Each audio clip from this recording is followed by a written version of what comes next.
All right, welcome in. It is Bears Nation podcast. It is Wednesday, November 22nd, also known as the eve of Thanksgiving, and we are here to break down a Bears game for you once again. The Bears play on Sunday night, Monday night, what day is it? Monday night, baby. Monday night, yeah. Oh, my brain is mush right now. The Bears play on Monday night against the Minnesota Vikings. Josh Dobbs and the, I guess you could say, resurgent Minnesota Vikings, who are fighting for a playoff spot after everyone thought they were dead. Justin Jefferson will not be playing in this game, probably. It's very, weird. Did we get confirmation on that yet? Not yet. We won't have it probably until game time.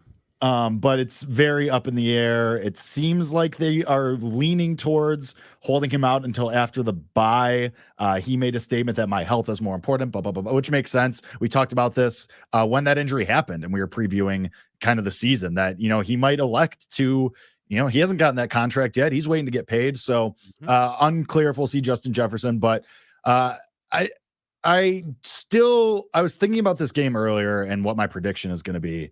And obviously everyone's expecting me to pick that the Vikings will win, but I'm not sure because Josh Dobbs has come in and he's done a really good job for the Vikings, all things considered, relative to what the expectation was when they traded for him. And I mean, the Vikings are, Kevin Lapka's favorite term, in the hunt. I mean, they're fighting for a playoff spot. They're right there. And obviously we talked about on Monday how the Bears really, it's more beneficial for you to, at this point, to lose games. In my eyes, obviously you can make the argument for building a winning culture, all that stuff. But I don't know, because we talked about on Monday, if this is what Fields is going to be, and now it's another week removed from the injury, and really including the Lions game that you obviously just lost, this is 3 straight games. I can't with the effects. Including this Lions game, and you throw out the Vikings game that he originally got hurt in.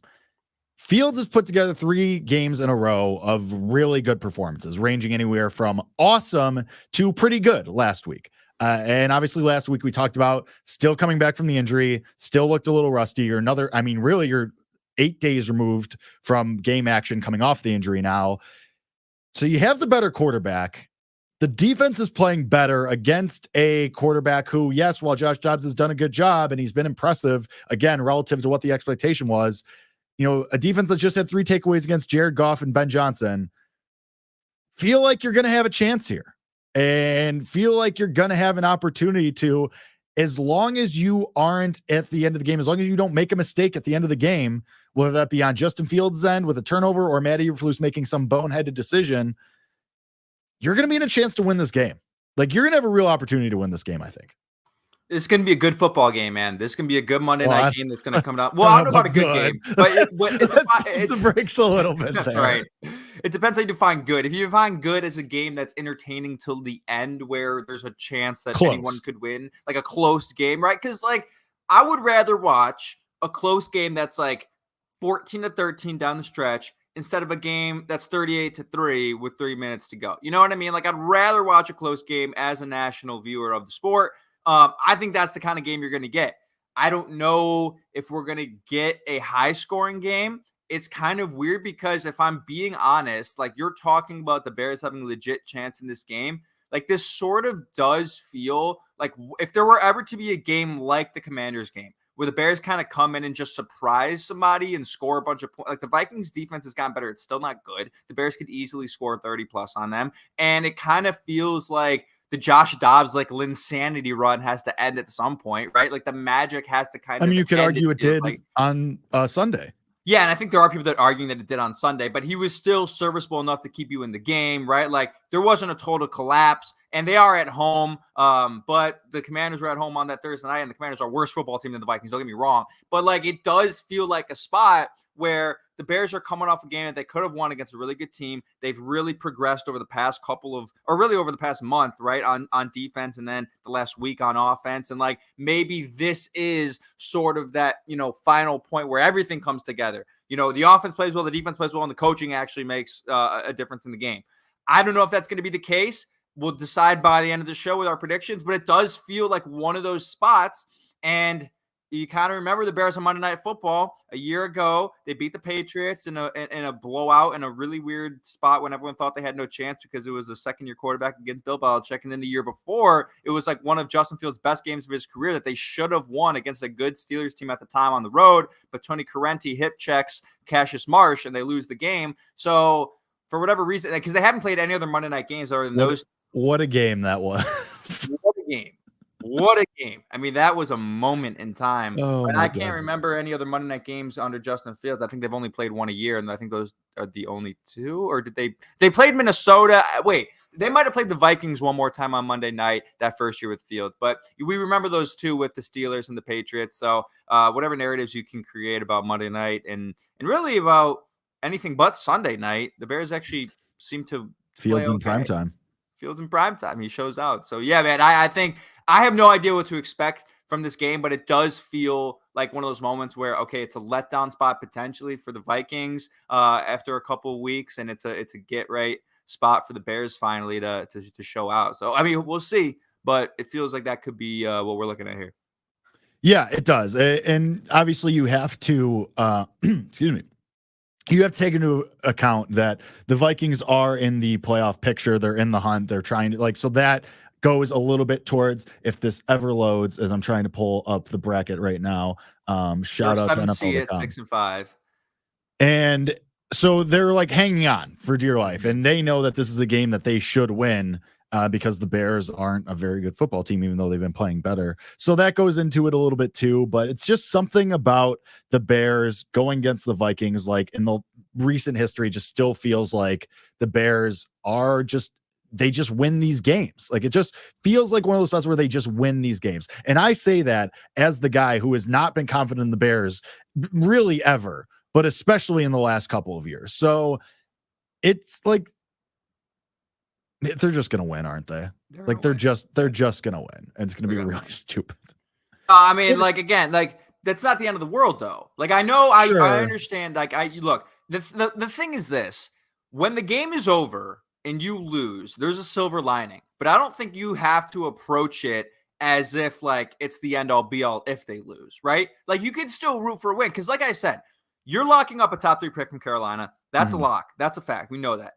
Sure. Other than that, you're getting a top 10 pick, whether it's 7 or 9 or 5 or 7, like you're getting a top 10 pick. And if you really are concerned about potentially missing out on a player, say you get 6 or something because they win this game and you're missing out on a player between 3 and 5, you actually have enough draft capital in the future to move up if you really wanted to as well. Sure. You know, like if it's not the end all be all if they win this game. And I'm going to be sitting there rooting for a win because it still helps the Fields narrative. And if he plays well and he leads them to a win, that's just even more to put in his resume for him to stick around. And we already know that wins can't save Eberflus at this point. I know we've kind of gone back and forth on that. We've gone back and forth on that, but I really think after last week, like wins aren't saving you.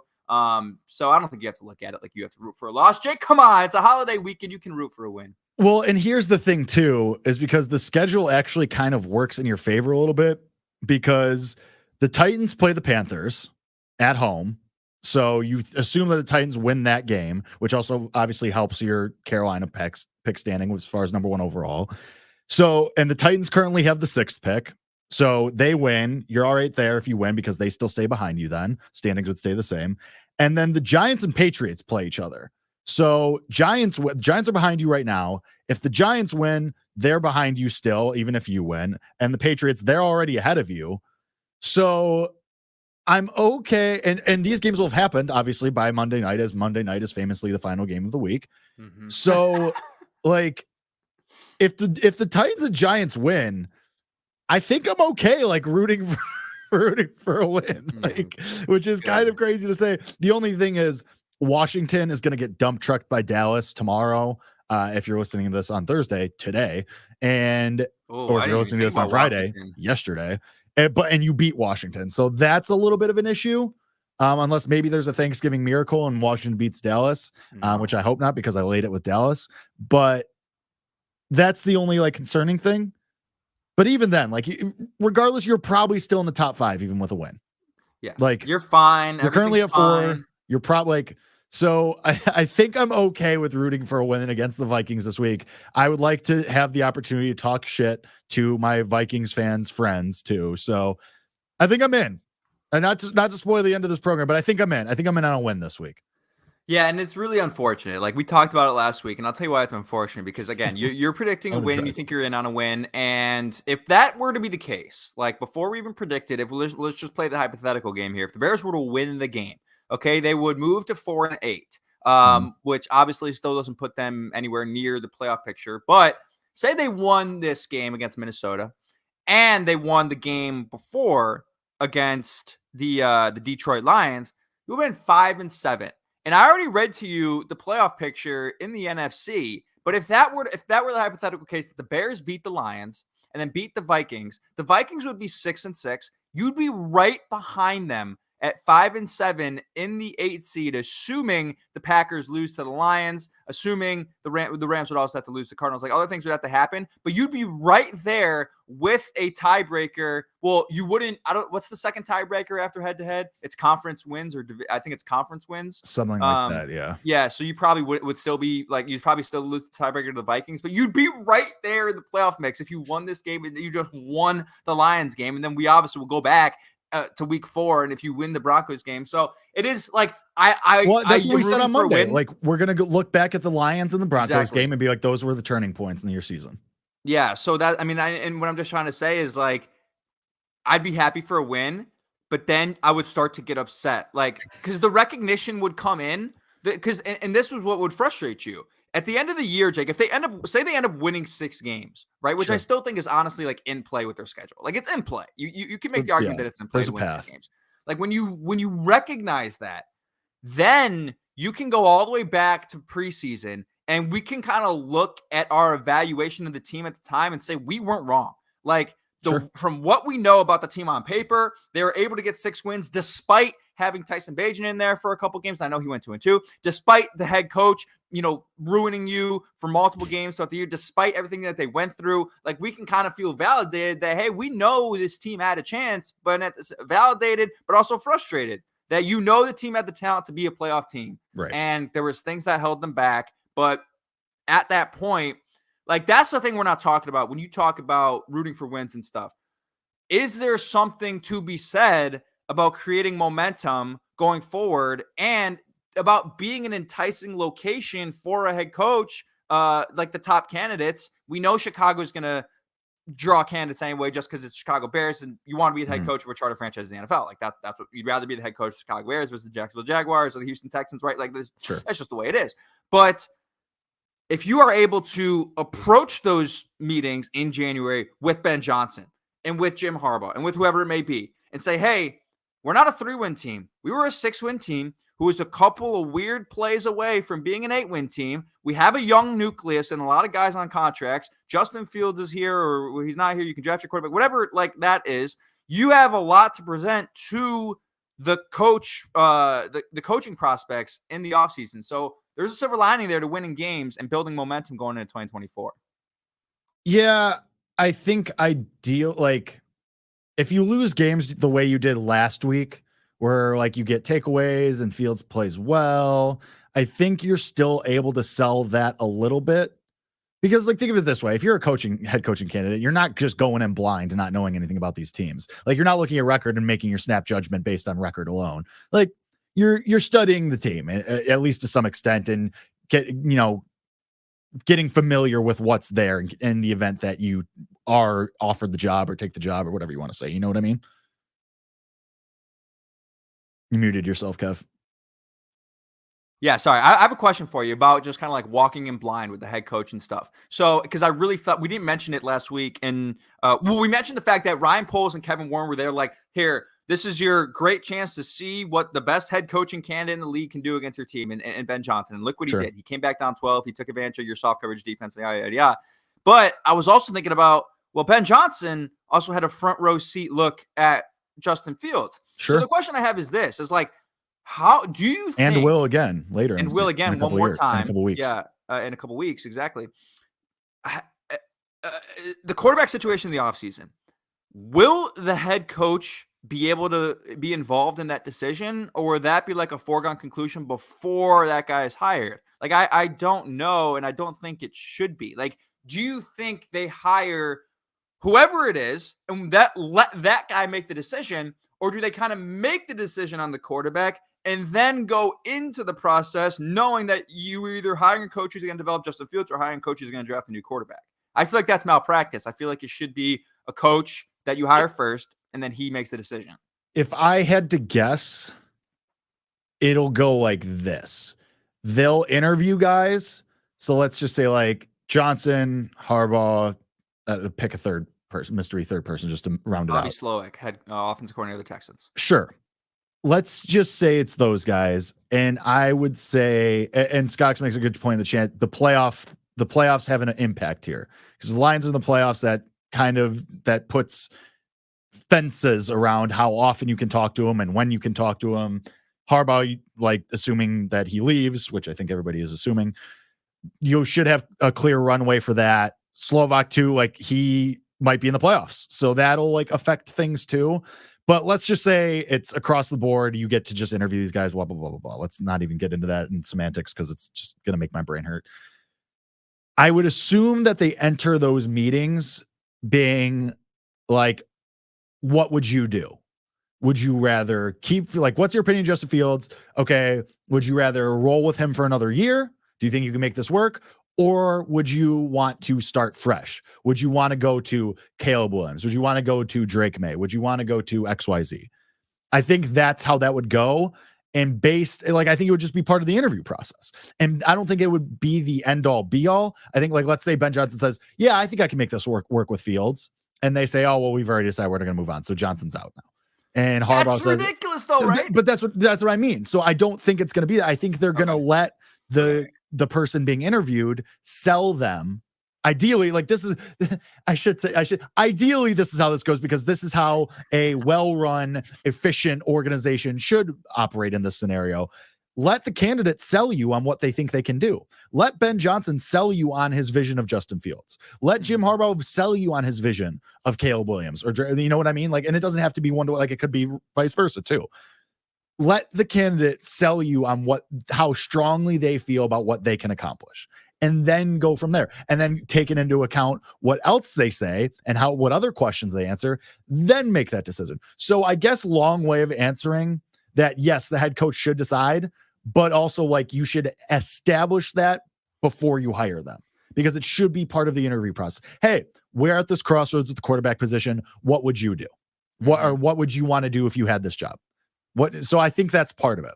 I'm not partial either way. Like, just do your due diligence. That's all I'm asking. Like, sit in that interview, and if you get sold one way or the other, if Ben Johnson sells you on the idea of Justin Fields for another year, great. But just don't do it without the head coach on board or in place. You know what I mean? Yeah. Don't do what you've been doing where the head coach is already in place or the quarterback's already in place. Well, I guess if the head coach is already in place, it's not a big of a deal. But like, you know what I mean? Like, don't Matt Nagy it where, all right, here's your guy. And, and obviously we all know that Matt Nagy was like in on Mitch Trubisky, and we all know how that went. So that's what I mean. Just do your due diligence, go about it the right way. And, it's going to be part of you're going to be at a crossroads. That's just where you're going to be.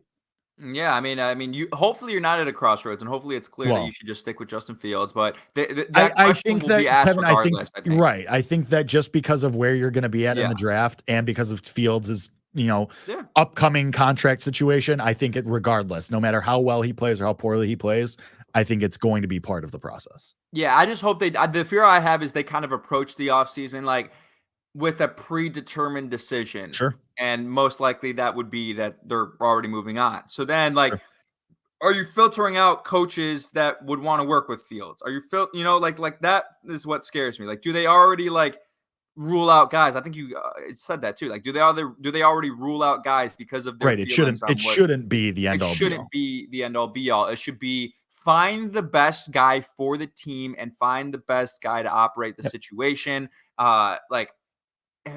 Find the best guy to handle everything and let them make the decision in tandem with you. So I don't know. We'll see. But to just answer what I am Scott is talking about with, we probably won't be able to interview Johnson early because Lions will most likely be in playoffs. I believe they changed the rule. There's a window, but like there's a window.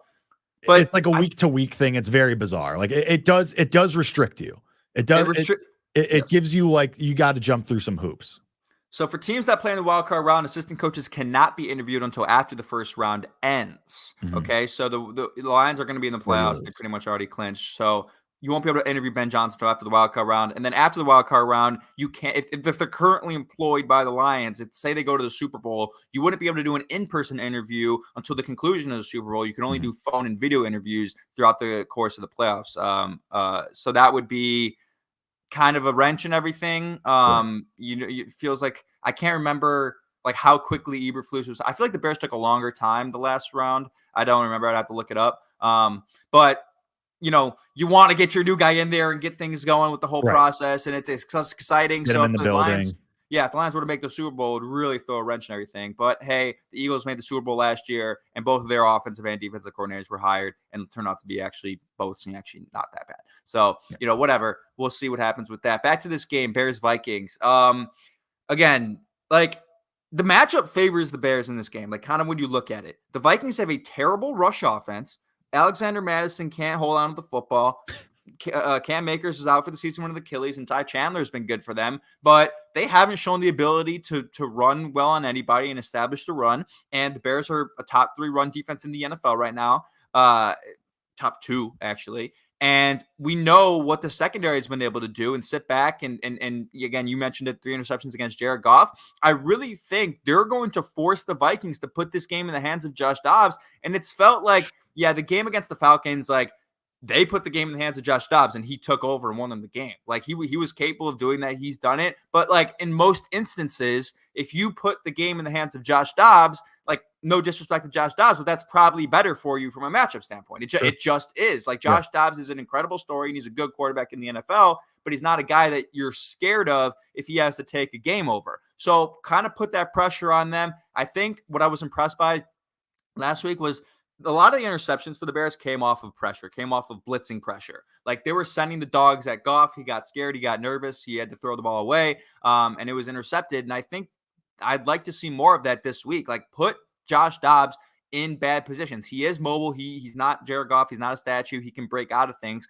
He's been rushing the ball actually pretty well with a couple rushing touchdowns the past couple of weeks, but you're still feeling good if you can put a little pressure on Josh Dobbs and force him to make really tough throws against coverage cornerbacks on your side who are really good, in Jalen Johnson and Tyreek Stevenson, who's grown into his own as a rookie. So I think the matchup, at least we're talking about defense versus offense, the matchup favors the Chicago Bears heavily, just because I don't think the Vikings are going to be able to sit back and establish the run. Like, you're going to have to pass the football probably 40 plus times a game against a secondary that's been playing really well, and a front 4 with Gervon Dexter, who really impressed last week, that's been able to get after the quarterback without having to blitz as well. So I just think this is a matchup that really favors the Bears.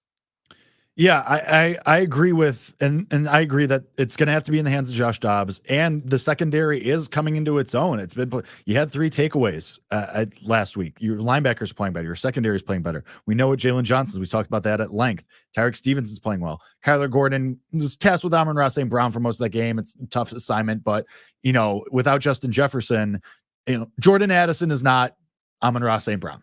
Basically is what I'm getting at. So it's definitely an edge to the Bears, I think, given how their defense has been playing, and that Josh Dobbs, for as great as the story is and for as well as he's played, he's still a flawed quarterback who has bounced around. Don't get me wrong. Josh Dobbs has a place in the league. He is definitely an NFL quarterback, but he's not, he has flaws. He has warts, arguably the same ones that Jared Goff does. So it's an opportunity for sure. And that's why, honestly, my bold prediction, I think there's 2 takeaways for the Bears in this game. I think Montez Sweat gets a strip sack. I think that I'm going to run it back again. I think everybody's getting their interceptions. Tyreek Stevenson, the linebackers, who we're waiting on.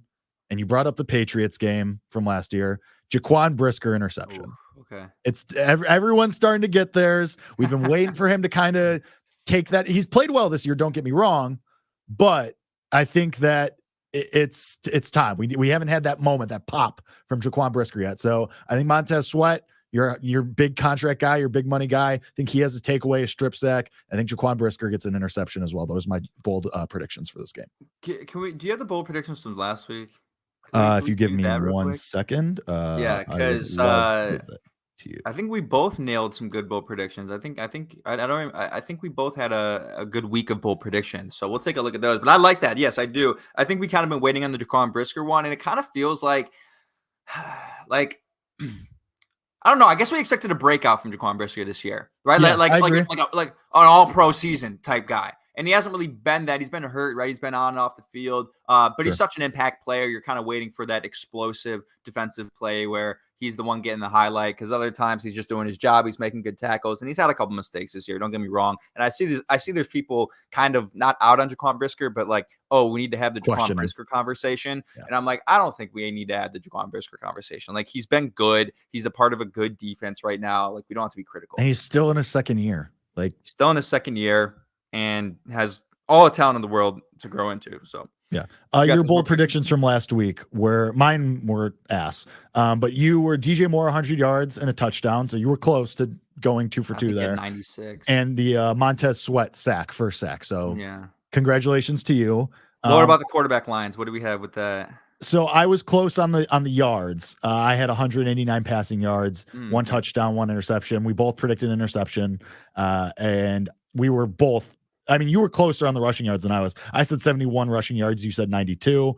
You said 2 passing touchdowns and a rushing touchdown, and you had 243 passing yards. So couple ones across the board that we hit or were close on at least. But yeah, you're on fire with these bold predictions the last couple weeks. Yeah, let's go. I love it. This week I'm gonna go. I like your bold predictions. I really like your bold predictions on defense. I think that's actually going to happen, both of them. I'm going to go on the offensive side of the ball. I'm going to say really random. I think Roschon Johnson scores a touchdown in this game. I was actually more impressed with Roschon Johnson last week than I was with Khalil Herbert. I really was. I mean, sure. Roschon was running with integrity. He was running like Isaiah Pacheco out there, just, angry runs every single time he gets the football. And something felt a little off about Khalil Herbert. Like, I know he's coming off injury. From injury. Yeah, but like, again, like, I forget what he was dealing with. Was it a hamstring? I should. It was a lower body injury. Yeah, it was a lower body injury. Yeah, so that'll be a little bit tougher to come back from. But I like the way Roschon Johnson ran, and with D'Onta Foreman probably not going to play in this game. I think he's been limited in practice, and I don't know if he'll be ready for this one. They don't need to rush him back, and I think sure. I saw Darrington Evans tweet something as if he tweeted like a contract image. And I was like, what are you doing? So people think that they're going to sign him once they put D'Onta Foreman on IR or something. I have no idea, or who knows? So Roschon Johnson, nonetheless, like, this is your 4th round pick. He has yet to see an increase in production. Like, we had thought, I think we both made the prediction, we're like, Roschon Johnson RB1 by week 10. Like, that is going to happen. We were and that hasn't happened. And he's been dealing with injuries, right? He had the concussion that lingered, I believe. Right. But he is the best. He's not the best running back in the room, but he's highest the most encouraging. Highest upside. Most encouraging. And at this point, again, 4th round pick, Khalil Herbert, you don't owe him much. D'Onta Foreman, you don't owe him much, and he's being hurt. Like, you have nothing to lose but to give Roschon Johnson the football, and especially in the red zone, for as hard as he runs, like, he is the perfect guy you need. And he kind of, in a lot of ways, like, does remind me of David Montgomery and can be your quote unquote David Montgomery replacement, if you think that's even a thing. Jahmyr Gibbs is so much better than him. No disrespect to Dave Montgomery, but it's just the way it is. It's why you don't pay running backs money, so you keep drafting them in the 4th round. So, yes, I want to see Roschon Johnson a lot more, and I think we will see him a lot more, and I think he gets in the end zone in this one. So if you're a bettor, you can probably get that at plus like 350 right now, because I think he's only got like 1 touchdown this year, and it was earlier in the season. So jump all over Roschon Johnson rushing touchdown. That's where I'm going for my offensive bold prediction. For defense, I like yours. I like the Jaquan Brisker interception. I'll just go for the fun of it to the other safety. I'll go to Eddie Jackson. It feels like he's been a little close too. Like, I've seen some balls that have been really close to his hands. And I know it's kind of like the Eddie Jackson default, or the bold prediction default is Eddie Jackson interception. Like, that's it was for a long time. It was for a long time. We're just like, oh, like, he had so many in 2018. Like, he's got to get it again. And it does feel like he's kind of due. I will say, though, does kind of feel like maybe he's on his way out next year, cut a potential cap casualty. I don't know. I mean, I believe you have an out this year. Yeah.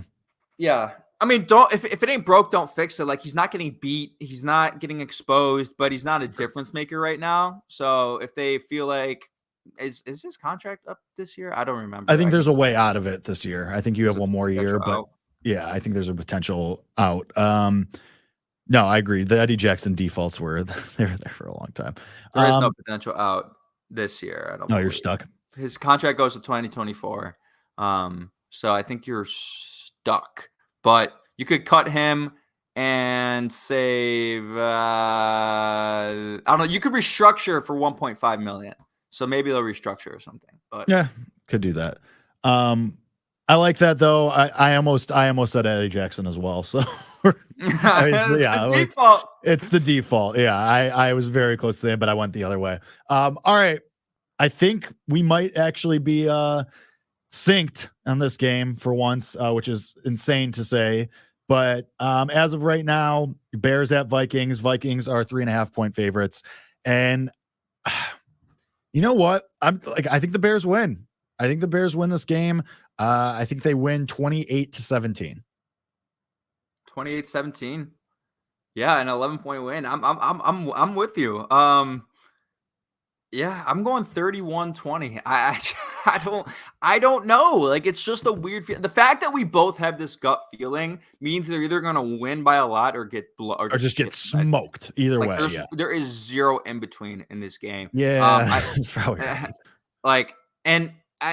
But if I had to guess, obviously, as I'm predicting it, I think it's more likely to be that they just, not blow them out, but win by a decent margin. Like, we know that this is not. I know there's gonna be people who listen to this still and are like, even if you know Jay Kassan's resume of picking the Bears, there's still gonna be people who listen to this and see the title of the podcast and think, oh my God, you guys are so biased and that's a homer pick. But it's really not. Like, if you watch this team the past couple of weeks and throughout the season, and really just the past couple of weeks, you've seen a team that we know has talent. On paper, it's undeniable that they have talent across the board. And you have to give credit to that talent for finally showing up and making, their money's worth. So to predict them to win 31-20 with Justin Fields back against the Pastrana and against Josh Dobbs in a team that's extremely beatable is not an outrageous pick at all. It's actually quite valid. So I don't know. Sure. Maybe we'll go alternate spread plus 10.5 because I think we both have them winning by 11-point margins. So alternate spread plus 10.5, you can probably get all over that, a ton of money on that side if you're a betting man or woman. So we're going with that. I'm going with the Bears to win. You're going with the Bears to win. I hope. What could possibly go wrong? What could possibly go wrong? And also, if you want to, I did look this up too. We were talking about, the draft scenario that ideally works out, even if you do win.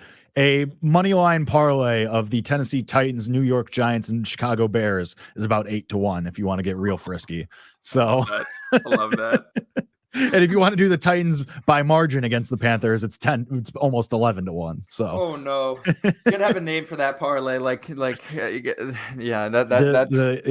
Like the draft, the Chicago Bears money line draft bonus parlay or something. You gotta tweet that out. That's really good. I love that. But all right, we're both on the Bears to win for once. That should definitely go fine, and there's no way that goes wrong. So join. Oh no, I'm gone. Shit. Yeah, I'm going on vacation. As mine and Kevin's friends are getting engaged, and it's a destination engagement, but whatever. I digress. So I'm going to be gone. I will see everybody on December 6th. But Kevin's going to hold it down until then, and I have full faith in him. But man, we're both on my way out for a couple of shows. We're both predicting the Bears to win. I might change my prediction. Oh, that's this is not good. Yeah, that's not great. But Kevin will have you covered next week with a slew of characters. I will be gone. See you all on December 6th. So for myself, for Kevin, and from me for a while, this has been Chicago. This has been Bears Nation Podcast. As always, bear down. Bear down.